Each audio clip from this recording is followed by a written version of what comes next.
we are here to practice workshopping poems. We have a couple pieces that we're going to be exploring. We're going to be looking at things like stakes. What is the form doing to reinforce the work? What are the figurative language choices that are happening? What are all the devices that are appearing in the poem that are in service to the poem, and what are maybe not quite achieving that goal yet? So we have this piece here. This is from Miccau. This is an untitled piece. I'm going to read it really quick, and then I have an assignment for you guys afterwards. But for now, let's just kind of focus on what the words are actually saying. Again, it's entitled, I keep holding on. Fingers gripping, well-oiled, slipping, can't quite put a finger on what's holding you back.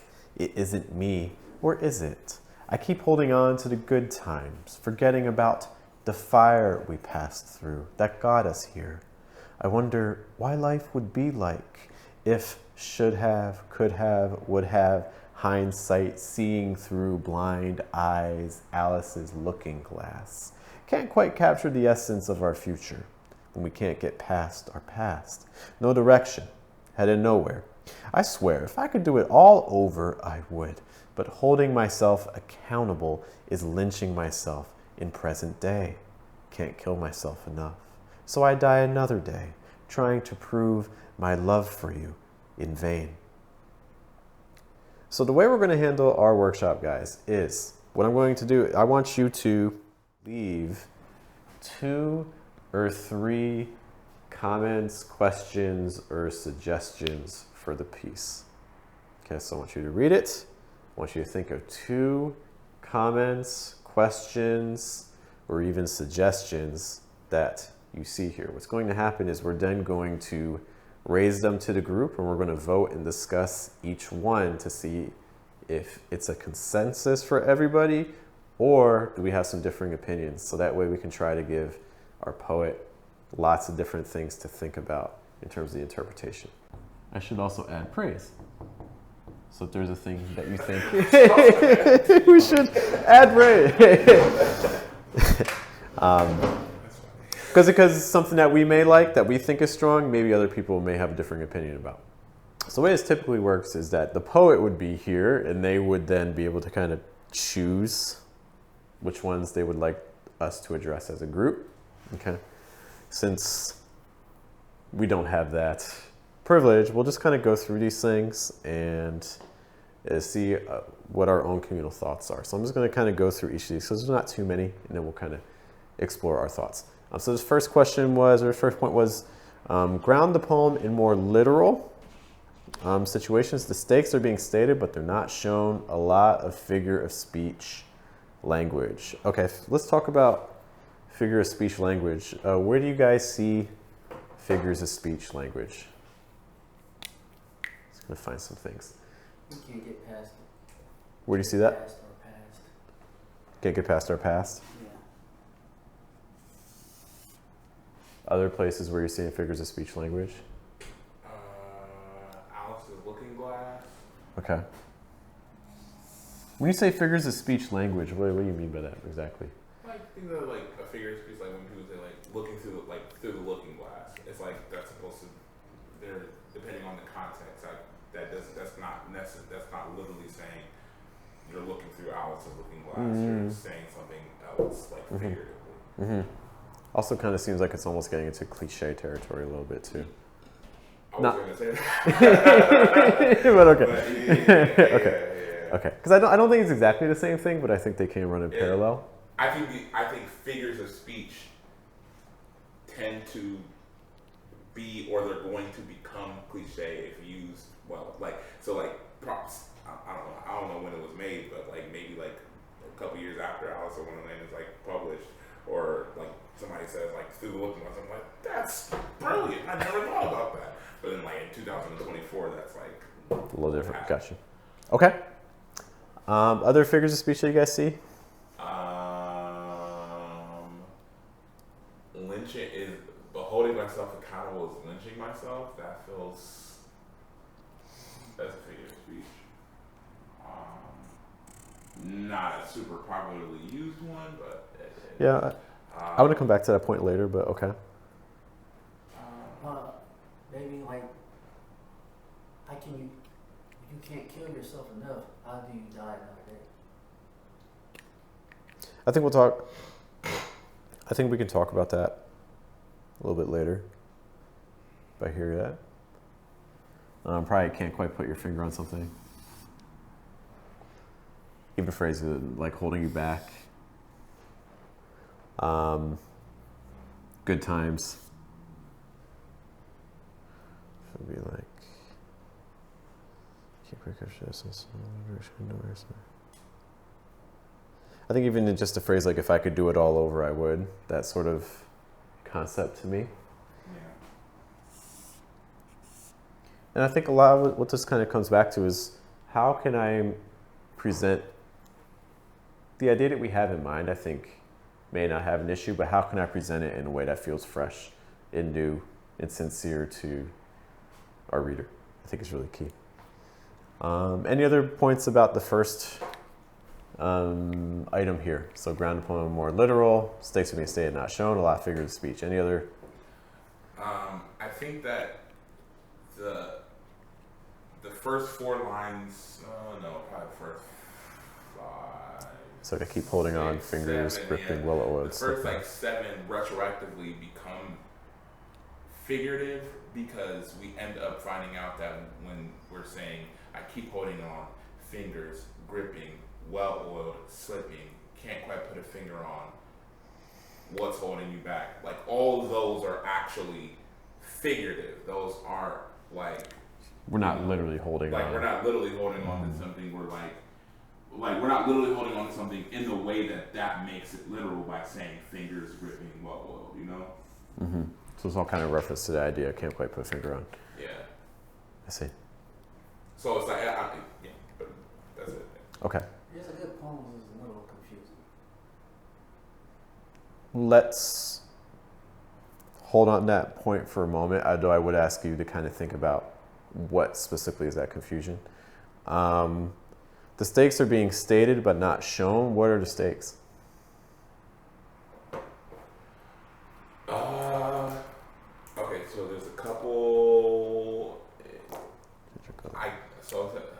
But also I think. Actually, I didn't have time to really put this up there. But it's like I keep holding on enters one space, and then I'm like, okay, like so if you keep holding on, then that is a stake. Like you're holding on to something, and then I almost get like the slip fingers gripping, well oiled. So like also I don't well oiled in this context feels like well oiled feels like that's a positive.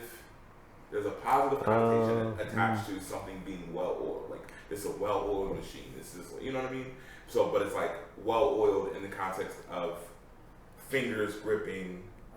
You know what I mean? And like you're keep trying to holding on. Fingers gripping. It's like I think saying well oiled messes with. I think the stakes that you're presenting where you're saying, I keep holding on, fingers gripping. You know what I mean? So you don't see it as like oxymoronic or out, but Yeah, okay. No, she said I keep holding on, but then I'm slipping. So are you holding on or is it slipping? But she describes it as well oiled. So it's like what? It's kind of an irony there, but I hear what you're saying. Wait, what was that? It kind of is. There's an irony there to a degree, in terms of the. In terms of how she's describing something being But well oiled, you find it too jarring. Like I thought we were. Okay. I thought it would be bad for it to be oiled at all, right? And I think, and I think there's a disruptor for the to the stakes because it's like this is happening, which I think my overall what I come out of that with it was the first 1, 2, 3, 4, 5, 6. 7 lines is like the speaker is holding on against all odds. Whatever they're holding on to is oiled and slipping, but they're trying to hold on. But then we disrupt those stakes with it isn't me, or is it? So now I'm like, well, I don't know if we're, you know what I mean? Like these. My apologies. I'm not even to interrupt you. Every time I do that. I'll thank you. Jump in. No, Like when she says I'm holding on, but what's holding me back? If you're holding on, what's holding you back? You can't be holding on and being held back. You hold on to something, you're not being held back, right? I mean, the way I interpret that is this first section, these first 6 lines, keep holding on, fingers gripping, well-oiled slipping, can't quite put a figure on. So like, if she's holding on, why can't she put a finger on? What are you holding on to if you're not putting your finger on? she can't put a finger on what's holding you back. So like, this is all of the way I interpret this. This is all, everything through here, I keep holding on, fingers gripping, well-oiled, slipping. This is all kind of, in my opinion, this is kind of all the speaker. Okay. And then Now she's talking to us. Okay. what's holding you back. And now I'm talking about the you. I think that's one possible. I got it. That's not saying it's the right one, Makes more but sense. yes, possible. Okay. I still want to know more about the stakes, though. So, like, what specifically are the stakes here? What's at stake? What is at stake in this one? So I think I don't know what to place the stakes in because we never get a literal like transgression issue to tie it to. I think we get kind of an overall kind of this is the vibe of this relationship almost, which is this forgetting about the fire we passed through. Like, what is that? Like, I know that there is an issue, but I don't know what that is. Okay. So now we're getting. Okay. So what's that stake? So there's a relationship. No. There's a you and then speaker. Yeah. Maybe she's saying like remembering the good times and forgetting the bad. Fire we passed through. Okay. I can see it like that. So I think the key is really trying to understand what is this relationship dynamic, and also understand why is this relationship even important to the speaker. I think. I think that's it. So like, so there's this sense I keep holding on. So the speaker's holding on, right? Mm-hmm. If I'm just going through the poem, the speaker is holding on. So the speaker holds on. So yeah, maybe she's talking to the person that she's in a relationship with. What's holding you back? Okay. But the you, is the you holding on? I don't know. Maybe she's talking to the person. Unclear. She's in a I relationship oscillate in between because it's like, what's holding you back? It isn't me, or is it? So it's unclear. Yeah. So it seems like the speaker is invested. I don't know how invested the you is in this relationship. That's kind of the vibe I get. Yeah, I think she may be talking to somebody. So I get the speaker's invested and they're sacrificing some things, including their accountability. Mm-hmm.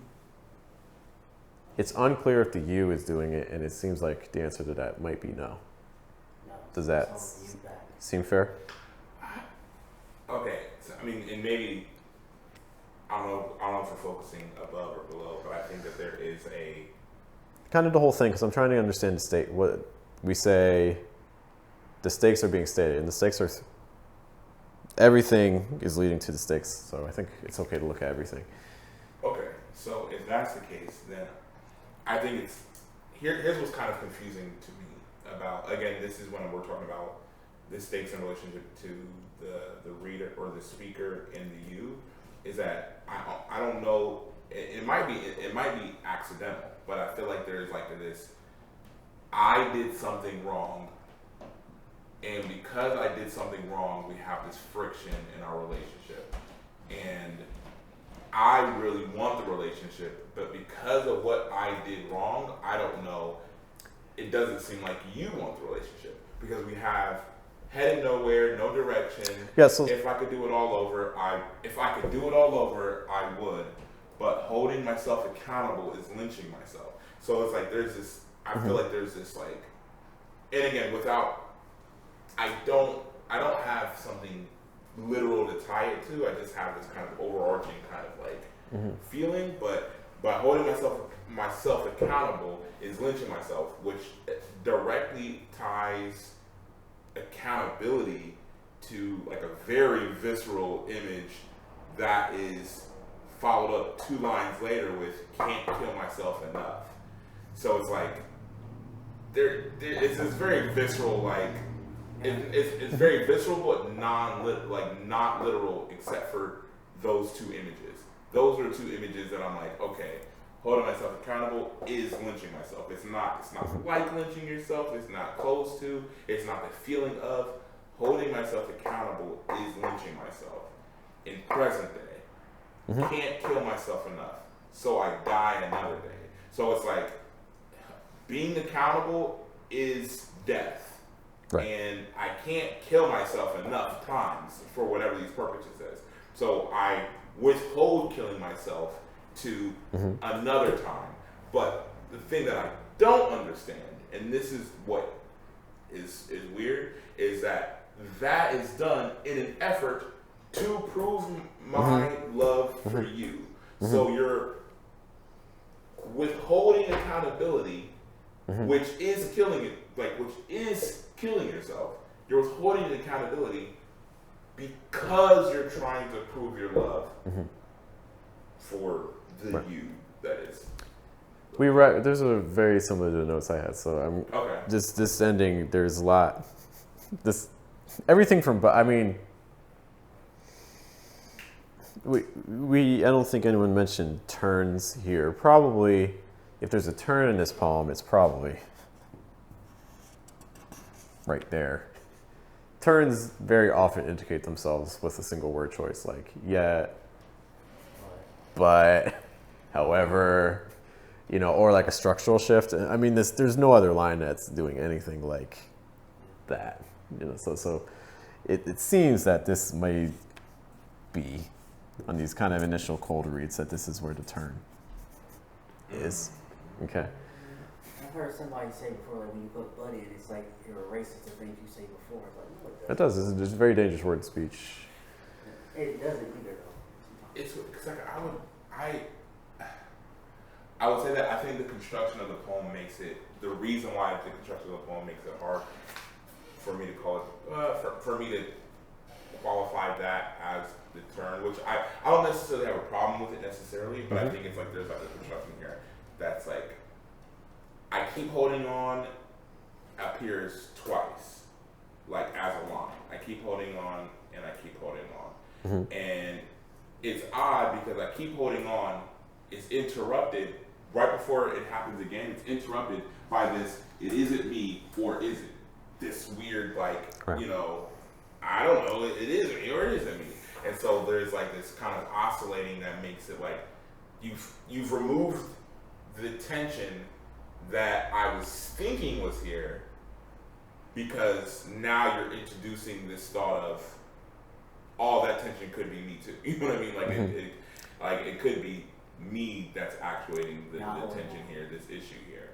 And so, but then you introduce the tension, but like it's never the same. It's like if you extend a rubber band out all the way as much as it can, it's never going to go back to to the potential tension that you had before. So now we're reintroducing it again.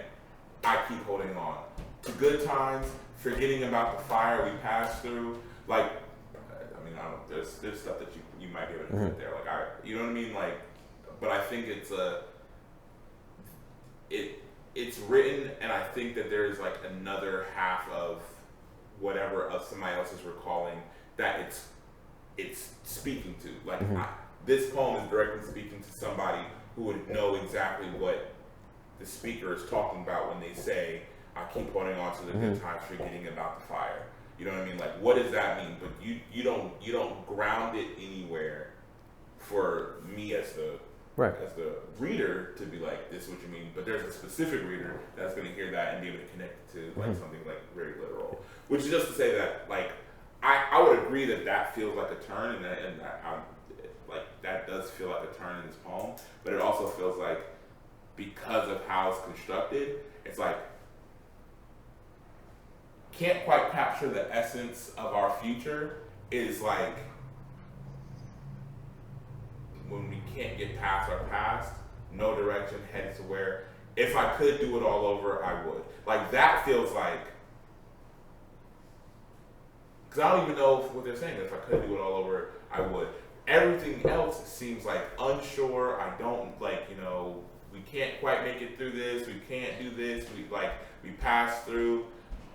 Like that got us here. I wonder all this other stuff. But then we get into this definitive space where if I could do it all over, I would. Like that to me, like that's like if I were to be like, okay, where the turn happens, it's like to me like that's the first part of the poem that is definitive. That's not immediately corrected later on. You know what I mean? Like I keep holding on. But then, I keep holding on. Feels definitive, but I don't even know what contextually that means because there is an inversion of I keep holding on, well oiled. So it's like, is that good? Like, you're defining it as well oiled. You know what I mean? Like that's even if something is oiled. Like if you're a gymnast, like you're not going to describe the bar as well oiled because you're like that's messing me up, right? Like so, it's odd to think about something being well oiled if it's not supposed to be, or if that's hindering the progress that you want in this space. And then again, it's contradicted or it's subverted by it isn't me or is it? So now I'm like, okay, that I don't really know what to do with that kind of tension. But the first part where I feel like we get to a part where it's like I'm making a definitive statement about my feelings or about my emotions or something like that, is to say that, hey, regardless of what all happened, regardless of all those issues, regardless of whatever else I'm talking about, if I could do it all over, I would. That's where I'm like, oh, like there's some, whatever this confusion is, there's still some definition there. Some of the things that I think we come back to are the moments in the relationship that are cryptic to the reader, but probably very indicative to the you of the poem. Yeah, that's why I believe why confusion is there's something usually well oiled like your car, it means it's running good. So if it's well oiled, well, why is it slipping? Because your transmission slipping is not well oiled. Right. You know, So for me, just kind of going back to the relationship dynamics, some key moments in the relationship for me are the good times. We don't really know what those good times are. The fire. At first I thought it was a literal fire, and then you read more, it's like, oh, it's probably not literal fire. I mean, it could be, but Not literal, but probably not. Really But it would be, it's probably the bad you know. times. And it's not just the fire, it's the fire that we pass through, and it's not just the fire I pass through, it's the fire that we pass That's why I think through. So it's hard to, times. so it's even hard to know though, is that, especially just given the situation of the poem, is this fire self-inflicted? Is it an external fire? Is it one partner that caused it, but then both partners kind of go through it, you know? Yeah, but it's also like there's like this forgetting about the fire that we pass through. Like I feel like there's a couple different connotations. There's like, you know, like a lot of ancient civilizations would like make people or children or anything like that pass through fire, which is like, you know, that is negative. Like, you know what I mean? Like that's bad. And then, but then there's also like the connotation of like the phoenix, right? Like this like idea that like, you know, you need the fire in order to be made new. So like maybe there's like that. And then there's like, you know, refining. So like this fire that kind of refines the metals or whatever like that. So like all those things are, and I think that like, again, that next line where it's like, that got us here, that doesn't give me the clarity that I would need to make sense of what this the connotation is for forgetting about the fire that we passed through. Yeah. That got us here. Because we don't know if the here is a positive place, isn't it? We don't know the headspace. And we also don't know, it seems like I keep on to the good times forgetting about the fire we passed through. I don't disagree with the potential that it could be like a, you know, there can be a purity aspect with fire. I don't know if I necessarily get that here just from the previous line, but I mean, I can't rule it out because the poem's not giving me enough to potentially rule it out. Everything's staying in this kind of ambiguous space, which leaves lots of openness to interpretation, and that openness is the same force that's probably in a lot of ways kind of working against what the poem wants to do. So I read that part as like holding on to the good times, forgetting about the bad times, the fire, and the bad times. Which is where I'm at as well, though I can't. If someone, I think you could make arguments that it could potentially be a positive thing. I don't personally lean towards that argument, but I can't. I think if you want to make the argument, I think there's enough. You could make a case for it. And in the case of a poem, I don't think that's a great situation to be in. I don't want there to be too much openness to interpretation. Because I feel like if you were to put it contextually, like the fire that got us here, like then again, and this is like maybe if we're talking, because I'll say this, I think that the thing about the past, forgetting about the fire that we passed through that got us here, like in all those contexts, fire is still hot. It's still an uncomfortable, like excruciating experience. Like even like in the example when they're talking about the phoenix, like the phoenix having to burn, like that's still like this figurative death that we're, in that case, it's like a literal death and resurrection, but like it's like a death that you go through in order to like live again. So there is like, again, forgetting about the fire that we passed through, to me, I'm like, regardless, it's like you went through something, like you went through this like experience that was uncomfortable, that was that burned away, that disintegrated things, and now you're here. And I'm like, does here mean like, you know, car fire where like that car is just demolished, or does that here mean where new people experienced and now we're here, but like we're forgetting, like the speaker and the you in this case are forgetting all that stuff. Right. You know what I mean? That was that refining, which was like maybe uncomfortable. Which I think, which I tried to capture with the positive negative there. Speaking back, the fire also reminds me, because you know, back in Father's Day, my car caught fire, which was a positive thing. The thing at the time it seemed negative, but I got rewarded, and the Lord showed me the next day. You know, it says that the trial of your faith, being much more precious than that of gold, that be precious, that be perisheth, though it be tried with fire, might be found unto praise and honor and glory at the appearing of Jesus Christ. So my car, like that's why I was picking, because I had a car fire, but it was also a trial of my faith. Right. So again, I think, like we've been saying, I don't know if we have enough context to entirely know how to interpret this. And what's the subjectivity I should bring onto this? Am I in a more negative space or a more positive one? So some other moments about the relationship, I think past our past. Obviously, again, something happened in the past between the two. Which is another confusing, because you say you're forgetting about the fire, you think thinking about the past, but then you say you can't get past the past. So are you forgetting about it, or you can't get past it? I mean, even just saying forgetting about the fire, well, that means you didn't forget about the fire, because you wrote the line that you forgot. So it's obviously you already remembered it. Otherwise, you wouldn't even put it in the poem. I think there's like some retrospect. Right, it's like at the moment you forgot. Right. But obviously, it's not something that's been completely forgotten because it's mentioned. But in that headspace at that moment, the past, the headed nowhere in the present. If I could do it. The one thing I was confused about, so I died another day trying to prove my love for you in vain. I don't know who's trying to be proven to. Is this the speaker trying to prove to the you? Which I think that's kind of like the first reaction, but it could also, again, I think we get into this openness of interpretation. Is this the speaker trying to convince themselves that they're still in love with this person despite everything that's going on here? And I think it's the first, but I can't overrule the second. And it comes back to kind of this central idea where there's so many possibilities with so many different moments here. We're cryptic.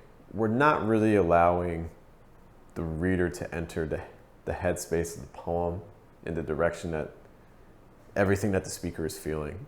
So like we're kept at arm's length the entire time. And you're giving me enough information to know that something happened, but you're never telling me what. You know, I think if I'm looking at this, I wouldn't be surprised. It seems like it seems like a romantic relationship. That's the vibe I get. It feels like, if you're going like stereotypical, it sounds like a case of like cheating or something like that. But again, I don't know for sure. This is also where like titles are really helpful. Yeah. Because titles can completely change how you frame the piece, you know. Because maybe this is just a tension between siblings. Maybe it's like between like coworkers. Maybe like I believe it's something more romantic than that. But again, I can't overrule anything just because I'm not really given a whole lot of context here. Holding myself accountable is lynching myself in present day. Well, you're putting a lot of stakes onto accountability. Yeah. Has that been earned? And why? And I'm not saying that we have to answer that right now. We've already talked about this poem a lot. So I think what I'd like to do to kind of just end our discussion on this piece is kind of just go through the points that we wrote here. So then the poet can kind of take a look at these and see what's relevant for them as they look for revision versus what things they can kind of just drop. Again, our first point was grounded poem, more literal language. The stakes are stated, but they're not shown. There's a lot of figures of speech. I would love to see what this would look like if we could identify some specific sources of tension. And I think we've kind of highlighted some of the moments. What are these good times? What is the fire? What is the past? What is this headed nowhere? What is the do it all over? Like, what was that it? What was the decision? How are we trying to prove the love? Those sorts of things. Feels somewhat preachy. Is that right, preachy? Mm-hmm. Okay. And I think some of that maybe, and correct me if I'm wrong, I think some of that is because we're not really allowed into much of the interiority. We're kind of just, the abstraction is kind of feeding into that, I think, a bit. Yeah. What is the reason for the current structure? Okay, so we just have like a single block. In general, you're kind of just doing like this kind of thing, right? Mm-hmm. So it's almost like serpentine. When that happens, and that's fine. I think the question is, how does it serve it? Because it serves it in some way. It's not saying it's not serving it at all, but I think always kind of asking about your function. I think if you're doing that sort of format, one thing that's always going to stand out, I always love to give poems the eye test, like just look at them visually. And if we're keeping it as a single block, then I think things that are always going to stand out are your longest lines. So for instance, when we can't get past our past, that's our longest line. That's going to stand out to someone visually when they're looking at it. Was that can suggest that line, if it's going to be the longest, it's got to be the longest ideally for a reason. So why is that line the one? First 4 lines are literal, then we go to an act and we switch to figurative. Okay, I keep holding on, fingers gripping well or sleeping, so we're in this kind of very concrete position, but then we immediately find out that, oh, well, maybe we're not so concrete, maybe we're really abstract, and then we kind of stick in that abstract mode for the rest of the piece. Unclear what is being held on to in line 1. Okay, so I keep holding on. So is it a physical holding on, or is it more abstract, like the sense like just trying to stay, for instance, in the relationship? I think that kind of pairs with the previous line too, because it's like at first it starts off where it feels like we're kind of like watching an action movie or something like that, someone trying to hold on, and then it's like, oh, well, that actually wasn't true at all. Something clear characters. It's an I and a you, which I really appreciate because there's a lot of tension going on between those two characters. So if we start adding in other characters, there's a chance that this could get really muddy very, very quickly, especially if we're staying pretty abstract. So I think the fact that we just have these two characters to kind of hone in on, I think can really work to the poem's advantage, because it kind of can keep us very focused. Similar points, opportunities to develop moments of tension. Again, we highlighted which ones to kind of target, I think. And I already talked about who is the speaker trying to prove this to. So I think, to summarize, and you guys can feel free to chime in, I think the biggest thing that right now is a real hurdle that this poem's going to have to address is we have to lose some of the ambiguity. I think the ambiguity is probably the biggest enemy to this poem, because there's too many opportunities where we can make cases for all different kinds of arguments that are happening in this piece. And on the one hand, yes, you want to have kind of openness to interpretation in a poem, but I think to this degree is working against how effective this poem could be in terms of exploring the relationship dynamic. I like you said, she titled it, giving it a title might solve some of those answers to 100%. solve some of those questions. 100%. I also think it's really hard to hold on to any kind of tension in this poem, because we almost like disregard the premise like fairly often. And again, I don't know what the specific grounding that we would be going for, so it's like, I don't really know if I'm losing tension, how am I losing tension, or why am I losing tension. But we have the it isn't me or is it. We have that. And then we have if I could do it all over, I would. But holding myself accountable is lynching myself. It's like, if I could do it all again, like I would. But then, now I'm like, okay, so the tension that you create, where if I could do it all again, is immediately released with I would. Because now I'm like, well, what are you talking about? Are you talking about your relationship? Are you talking about what you did to mess up with the relationship? Like, because if that's the case, then none of the stuff that you're talking about before even matters. Because like it's in a lot of like spaces, or a lot of sense, the things that she's talking or the artist is talking about so far, like even when you go through something as visceral as, holding myself accountable is lynching myself, it's like you're equating the accountability to whatever this thing is as death. That if you could do it all over again, you would. Like, I'm like, the tension that you're creating with one line, you're like getting rid of and being like, but forget about that, because, this is literally death by doing that. I'm like, well, it's not death, because you would do it again, and then you can't kill yourself enough, so you're gonna die another day trying to prove your love to you. But like, what do you mean trying to prove it? Because if you could do it all again, you would. And the other thing also, she says, forgetting about the fire we passed through, but then we can't get past our past.